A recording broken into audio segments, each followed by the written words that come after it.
Clients know if you're bullshit or not.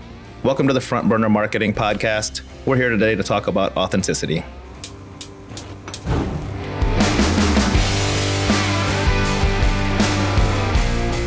I'm Jay Kozar, Growth Strategy Director at Front Burner Marketing, and I'm joined today by Kendra Morvillo, our Director of Operations. Kendra, we talk a lot about authenticity. We are authentic. How did we get here? So I don't even think you know this, but it started right around 2020 when we started implementing the entrepreneurial operating system. And that's EOS, most people call it. And it's a goal-setting framework for growth. And part of the initial phases of that is are establishing our vision for the company over the next couple of years, and then also establishing our uniques, things that make us different, and then our values. And we've been an agency for almost 20 years. And so even though we help other people identify their values, mission, vision, brand, we hadn't done it for ourselves yet, which is a pretty common story.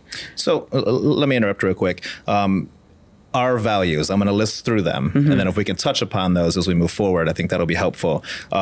Create connections, do the right thing, keeping up the heat, empowering growth, and cultivating joy. Yeah. So I think that we've worked really hard as a leadership team to make sure that those are everywhere in our organization. And we think of them in 3 dimensions. And our first dimension is within our team directly among ourselves. And so we would hire, evaluate, and even separate based on those values. For hiring, for example, when we're interviewing a new account manager, we would have a technical skills interview. And so we make sure that everyone's got the chops to do the job. But then we also do a secondary interview called our values-based interview, where we talk about different items and how you'd react in different situations that tie into the values. Because frankly, if the new hire or whatever potential candidate doesn't fit those values, they're not going to fit with our team and they're not going to be successful. Right. We're going through that process right now as we're hiring some new people as we speak. Growth. I mean, growth. We're empowering our own growth. We are empowering our own growth. And I saw a note on a coworker's desk the other day that said, growing pains. It hurts? Yeah. Only because why? It hurts because you're growing. I forget. Is that what I said? Yeah. I did. It was my desk. It was definitely your my desk. Talk a little bit, please, about team building, things that happen. You go through your interview process. But once people are in the culture, in the business, in the agency, what happens for team building? How is it implemented? So we literally talk about the values every day. There's not one day that goes by that we don't hear someone mention one of the values. In a very physical manifestation, we have them on the walls. We literally have them on the walls. It's a good reminder, and it sits right over one gal's head, which is pretty funny because she is also like the epitome of the values, which is great. Right. It's her little halo. But I would say we check our decision making and our thought process against them. And so to reward each other, for example, we've got that bonusly program, which is an incentive program that allows each teammate to give each other points. And they have a very, very slight monetary value, but it's more about the taking a moment to congratulate each other. And then we always have to tag one of the values in it, which I think is a pretty cool thing. So if someone went the extra mile to get a client more leads, or like they, really nailed a campaign, we might say, hashtag empower growth. And we obviously throw a little GIF in there too, because that's how we really celebrate and talk to each other. So it's about celebrating and sharing the little victories. Yes. Yeah, little moments. It doesn't have to be big moments. We don't want to sit on it for a really long time. Gotcha. So sharing the wealth. What about, do you do anything in the office, events outside of the office? We do. Do tell. We try and do, so one of them is cultivate joy. And so to that end, we try and once a month get together. We have our little social budget, and we are allowed to go out and just spend time with each other on the company's dime a little bit. Just to bring that bonding. So it also creates connections. So happy hour is what you're saying. It is happy hour. The team enjoys I like cocktails. Social budget. Got it. Okay, good. Yeah. And then we also use the review process. Our quarterly, our semi-annual reviews are also measured in values. So we've got the 5 dimensions, and we set goals using them, and then we measure against those too. And so you have to really be fitting in regularly to our values and checking yourself against them, your behavior against them. So if I'm a candidate, I get in the door, the team likes me, go through the process, understand the values. From there, you implement the values, you're celebrating each other, you're sharing the wealth. Now it's tied into the review process. What is the end product of all this? I think it allows us to be a better team. Everyone knows what to expect. We established very early on, by touting these values pretty hard, what we expect out of each other. And like do the right thing is one of our key ones. I think they're all important in different ways, but do the right thing is really a great one for a team, because if someone's falling behind on work, or they are just like, they're underwater, and you say, hey, I can't get this done. And any one of our teammates will stop what they're doing and say, let me help you. How can I help you? And it's do the right thing. That's great.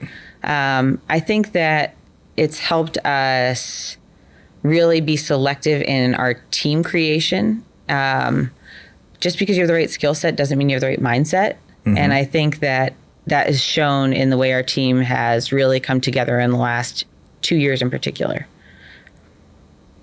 Got it.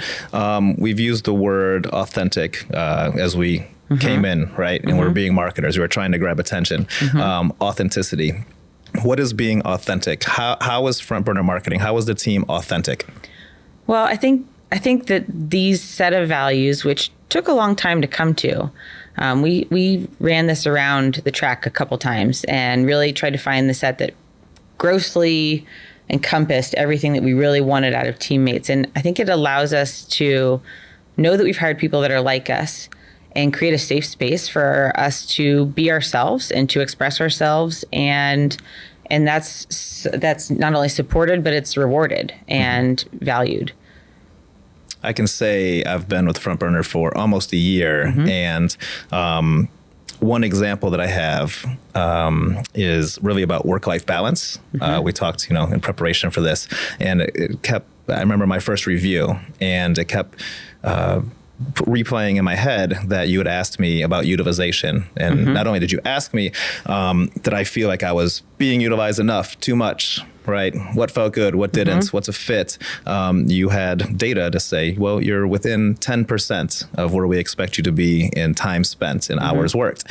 Your maximum capacity. My maximum capacity. If I was over, we were going to have a conversation to make sure that I wasn't on the road to agency burnout and mental health. So I can say authentically that the people at Front Burner do care how everyone is in their work life, but also their personal life. Yeah, I think it's a genuine care.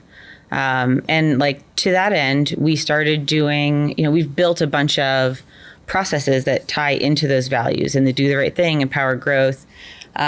For me as a director of operations now, we have started to add the one-on-one. So I've got monthly one-on-ones with everybody. And my first question is, how's your work-life balance? How do you feel? Are you feeling successful in your home life? And are you feeling successful in your work life simultaneously? And I don't think you're probably going to get that at every place. And I think we're given an awesome space to be able to kind of have that open discussion and adjust as needed. So, we've got one teammate who has a spouse that may be changing jobs soon, and that may impact their availability, and it's a concern, but let's figure out how to make that work. And she can be open and honest about that, which is great. I think that we empower growth in that way, while we're also doing the right thing, because if you're not successful and happy in your home life, you're not going to be successful and happy in your work life. Yep. Couldn't agree more. Let's flip the coin on this. Let's go into client services. So all this authenticity, these values, the way that we vet people, bring them in, nurture them, grow them. How does that affect the client side? I think its biggest impact is similar to what happens internally, and that is that our clients know what to expect, and they can rely on us to do what we say we will do and be who we say we are.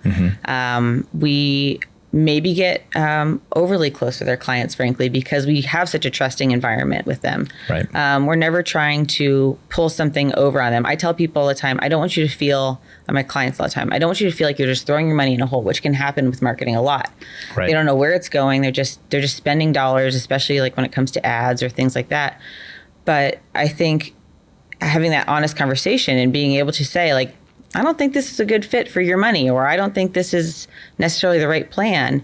They know that I'm not going to waste their dollars. Mm-hmm. And I think that is doing the right thing. Also, obviously, empowering growth is our number one goal for our clients. So, right. And I don't know if I said this before, but we do talk about, I think I only got to the one part, the 3 dimensions of how we actually apply these values. We do it within our team, which we started talking about, and then we do it with our clients, between us and our clients. And then we help our clients do that with their prospects. And so every time we look at the values, it really applies 3 different ways. And so it's really all encompassing to everything we do. I also think that we get to vet our potential clients using these values too. And if we immediately see that, like, we're not going to vibe on something because they're not willing to trust our expertise, they're not trusting that we are out there for their best interests, then we may not take them on. Yeah, I think that's a great point, and it's something that I've seen in motion. So leading the growth of our agency and of our clients, one thing that I've been impressed with since I've been at Front Burner is the ability to see those red flags and walk away. Mm-hmm. Not every client is created equal. Not every agency is created equal. Not every dollar is worth it. Not every dollar is worth it. So there is bad money out there. I've really seen that people care and want to work with people who care for us as well, who treat us properly, right? Well, to that end, before we even actually defined our values, we already had an organization like that. Jan, our agency owner, really has always been very supportive. This was just, EOS helped us to define it and put it on paper, but we'd always had some of these values. But I remember years ago that, in a client relationship, it was kind of an unhealthy relationship and we couldn't win. And I was given the power to say, like, you know what, we can't do this anymore. This is not a good fit for us. And I think you'll be happier with somebody else. And I think it's not working on our side. And so that kind of support really sets a tone in an agency. And I think that really helps us, feel freer to grow and experiment and really be thoughtful about who we work with and how we work. No, that makes a lot of sense. And it's very refreshing as somebody who's been in the agency landscape for a long time. I won't tell you the exact amount of years. It's definitely refreshing. Front burner marketing, there's a lot of jokes that can come along with that as far as our solution offerings. So we have low burner, medium, high burner. How did all of this come to fruition? What do you mean, the burn? The burn. I mean, we're marketing, so we got to be on brand. I think that's actually one of the most fun things that we can do. Yeah, is do that. And so our one value of keep the heat up. That is the pinnacle of Front Burner. And that's how Jan named the company initially, was like, everyone puts their marketing on the back burner and we'll keep it on the front burner. And so keeping the heat up, and that low, medium, and high burn, if you want more results, you turn the heat up. If you want results faster. But I think that it's just keeping the heat up is like not letting things drop and making sure that we're responding to clients in the same day. Right. Or even if it's just like, hey, I cannot get to this today, but I hear you. I've received it and I'm going to come back to you. I promise. Yeah. I think it's created really good relationships. My clients and I have really good relationships. And I think that most of our clients would say that they feel like really good friendships with our team, which I think this kind of environment really supports. I think from the client relationship side and growing relationships, one of the biggest things that I've learned in my career and that I see at Front Burner is the ability to own mistakes, to be transparent, right? We're all human. Not every strategy is going to work, but the ability to have hard conversations and be able to pivot, I think is something powerful and sets us up for success.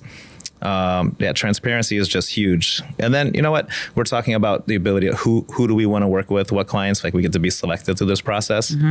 part of it is who do we want to celebrate at the end of the day as well, right? We want to celebrate growth, victories, helping our clients in their own roles advance in their careers. Yep. And I think that's you don't see that everywhere. And we don't want to grow miserable people. Like, that's not fun. Like, we like to have fun. Ultimately, we do have fun at work, which is pretty awesome.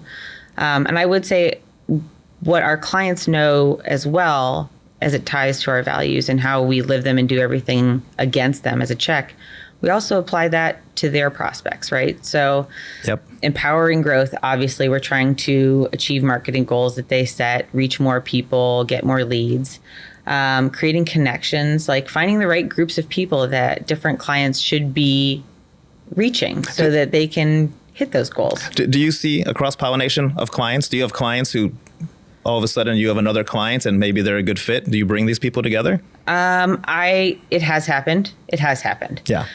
I would also say, I would give a nod somewhat to like the Northeast Ohio networking groups. They tend to be the cozies of the world. The cozies, that's right. They tend to kind of feed into each other. And so you overlap, but it's not a huge market. We serve obviously outside of that market, but there are a lot of really awesome businesses and organizations around here that I think that we've we serve an accountant, and now he's my accountant, and he's also the company's accountant. And so, that's one of our original clients. And I think that's a fun thing. Like, we've introduced, one client to the other. We're like, this might work out for you guys. And if we worked with crappy people, that wouldn't be something we would ever do. I think one thing I've seen and that I really enjoy is people who are growth focused. Working with clients who truly want to grow, understand that there's a cost to that, but understanding that they need to have a foundation that's built for growth so they can scale. We're living it, we're doing it, and now we're aligning with people who are have a growth mindset. Yeah. And it's a lot of fun to work with people who want to go from $1 million to 5 million. It is right? fun. So we have clients, and I know traditionally, clients could range $1 million client to a $5 million client, but now we have clients who make $75 to $100 million. But I think the reason that's important is because we are being authentic. And the way that we're servicing the $1 million clients is the same way we're servicing the $75 million client. I agree. The team may be bigger, but it's the same foundation that we build upon. I guess that brings me to one of our final questions, though. Why does this all matter? I think what we started with is that there's like a lot of bullshit out there, and there's a lot of fake marketing happening. There's a lot of, AI is just helping churn out so much mediocre content. And so really leaning into authenticity at this time in particular really will set you apart. It'll set you apart as people to be authentic with each other. I think what you're saying, serving clients of all sizes, like they trust us as people, and it's so hokey to be like, it's different. We're different because our people, but Everybody. But it's not just our people; it's the mindset of our organization. It's more than that. And then I think that authenticity is also, like I was saying, getting rewarded in search too. So like, how do we overcome AI? You have to be as human as you can be, and all we are, big company, little company, mom and pop shop, Fortune 500, there's a person behind there. And so we are messaging to people, we're connecting people. We are trying to help people get wins and feel good. And I think that as long as we can be authentic with each other, I think we'll all be more successful. I appreciate the time today. And there's one. I appreciate giving it to you. I think we kind of took it. I kind of hijacked your time. We kind of had to. That's okay. That's okay. But if we're being authentic, that's about as authentic as it can get right there. Kendra Morvillo, I appreciate your time. And thank you for tuning in. Thanks.